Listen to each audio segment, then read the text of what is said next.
அப்ப அப்ப நீங்க சொல்றதை பார்க்கும்பொழுது இது யாருக்கும் சாதகமான பட்ஜெட் இல்ல, பொதுவா ஒரு பட்ஜெட் தாக்கல் செஞ்சிருக்காங்க அப்படின்னு சொல்லலாமா?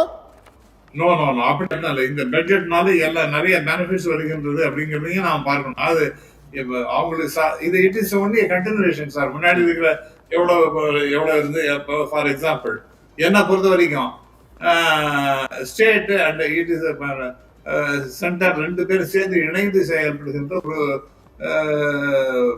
நாடு இந்த நாடு. கோஆபரேட்டிவ் ஃபெடரலிசம் அப்படின்னு சொல்லுகிறோம். அதுல தமிழ்நாடு உட்பட பல எதிர்கட்சிகள்லாம் இருக்கக்கூடிய மாநிலங்கள்லாம் என்ன கேட்டாங்கன்னா, இந்த devolution of funds, revenue, resources அதெல்லாம் 41% முன்னாடி இருக்கு. அதாவது இப்ப நம்ம ஃபினான்ஸ் 15th ஃபினான்ஸ் கமிஷன் அப்படிதான் இருக்கு. 16th ஃபினான்ஸ் கமிஷன் 41 தான் போட்டு அது நிறைவேற்றி இருக்கின்றார்கள். இப்ப அந்த அதை 50% நீங்க எங்களுக்கு கொடுக்கணும் அப்படின்னு கேட்டாங்க. ஆனா அது கொடுக்கவே இல்லையே. அப்ப ஸ்டேட் கவர்மெண்ட்டுக்கும் தகுந்த அளவுக்கு பணம் போய் சேரல. ஏன்னா ஸ்டேட் கவர்மெண்ட் இல்லாம சென்ட்ரல் கவர்மெண்ட் இதுலயும் எங்கேயும் பணம் வரப்போறது இல்லை. இந்த மாநிலங்களால தான் அவங்களுக்கு வருமானம் என்பதே வருகின்றது. அதை அவங்க பார்க்கல அப்படிங்கிற மாதிரி நான் நினைக்கிறேன். அது நம்மள்கிட்ட அதிகமான பவர் இருக்கணும், பினான்சியல் பவர் இருக்கணும் அப்படிங்கிறத இப்ப எல்லா விதமான பவரும் இருக்கணும், பினான்சியல் பவர் ரொம்ப அது கன்ஸ்டபிளா இருக்கணும் அப்படின்னு மத்திய அரசு நினைக்கின்றது என்று நான் பார்க்கின்றேன். அது ஒண்ணு. அப்புறம் இன்ஃப்ராஸ்ட்ரக்சர் நீங்க ஒண்ணுமே இல்லைன்னு சொன்ன கட்டமைப்புங்கிறது ரொம்ப அவசியம் சார். அது ஒரு 11 லட்சம் கோடி ரூபாய்கள் அலோகேட் பண்ணிருக்காங்க. அது வரணும். இன்ஃபேக்ட் மறுபடியும் நான் சொன்னேன், இது ஒரு ஃபிகரா ஒண்ணு பட்ஜெட்ல கொடுத்துட்டாங்க. ஆனால் இது என்ன ஆகுன்னு trigger of the growth of the country. அது பட்ஜெட், அதாவது ஒரு இன்ஃப்ராஸ்ட்ரக்சர்ங்கிறது ரொம்ப ரொம்ப முக்கியமானது. உள்கட்டமைப்பு அதிகமாக ஆகிறதுன்னு சொன்னால் ஏராளமான வேலை வாய்ப்பு, ஏராளமான வருமானத்துக்கு வழி அப்படிங்கிற மாதிரி ஒரு மிகப்பெரிய, அதாவது உங்களுக்கு ஒரு எக்ஸாம்பிள் சொல்லணும்னு சொன்னா, இந்த 2வது இந்த உலக சீரழிவு, பொருளாதார சீரழிவுன்னு வந்த போது அப்ப அமெரிக்காவில் என்ன பண்ணாங்க, இருக்கிற பட்ஜெட்லாம் உடைச்சாங்க. அப்போ மறுபடியும் நம்ம ரோடெல்லாம் போட்ட ரோடையே மறுபடியும் போடுவாங்க. எதுக்குன்னா அப்படி பண்ணினா தான் மக்கள்கிட்ட போய் பணம் சேரும். இன்ஃப்ராஸ்ட்ரக்சர் நாம் பணம் போட்டால் தான் டைரக்டா இந்த பணம் போய் மக்கள்கிட்ட சேரும் அப்படிங்கிற மாதிரி பண்ணாங்க. அதுலேருந்து அவங்க வெளியில வந்தாங்க.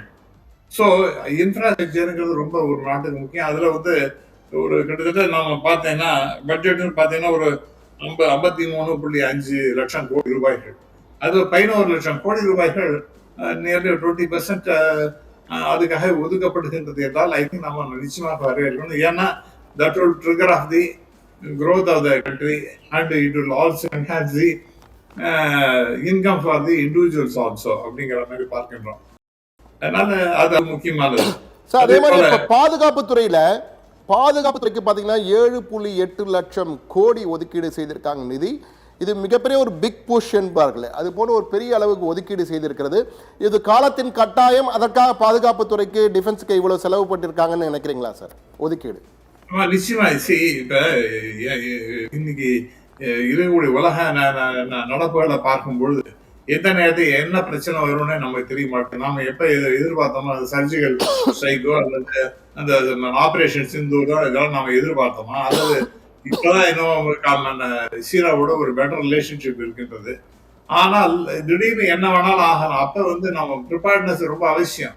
நம்ம எதிரிகள்லாம் நம்மள்ட்ட வர்றதுக்கு கூட அஞ்சுவார்கள். நம்மள்ட்ட பாதுகாப்பு ரொம்ப சிறப்பாக இருக்குமே. ஆனால் அதனால பாதுகாப்புக்கு நாம் செலவு பண்றோமே, அது ஒரு பயனுள்ளதா அப்படின்னு கேட்டீங்கன்னா டெஃபினட்டா நாட்டினுடைய பாதுகாப்பு என்பது ரொம்ப அவசியமானது. ஆகவே அதற்கு அலோகேட் பண்ற ஃபண்ட்ஸுங்கிறதும் ரொம்ப அவசியம் என்றுதான் நான் பார்க்கின்றேன்.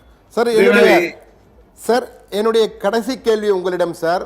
இந்த பட்ஜெட் ஒட்டுமொத்த பார்வையில் திருவள்ளுவர் போல நீங்க பதில் சொல்லணும் சார். திருக்குறள் எப்படி இருக்குமோ அது போன்ற திருவள்ளுவரா நீங்க சொல்லணும்.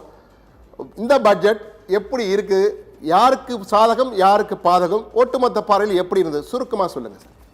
சார், அது ஆரம்பத்திலே நான் உங்களுக்கு சொன்னது போல இந்த budget by and large it's a good budget. இப்படிதான் நான் சொல்ல முடியுது. அதாவது இது யாருக்கு சாதகம் பாதகம் அப்படிங்கிற மாதிரி சில பாதகங்கள் இருக்கலாம், சில எதிர்பார்ப்புகளை பூர்த்தி செய்யாமல் இருக்கலாம். ஆனால் ஒட்டுமொத்தமாக இந்த பட்ஜெட் ஒரு நல்ல பட்ஜெட்டாகவே நான் பார்க்கின்றேன். இன்னைக்கு இருக்கக்கூடிய கண்டிஷன்ஸ்ல இந்த பட்ஜெட் ஒரு நல்ல பட்ஜெட்டாக இருப்பதாகவே நான் நினைக்கின்றேன் சார்.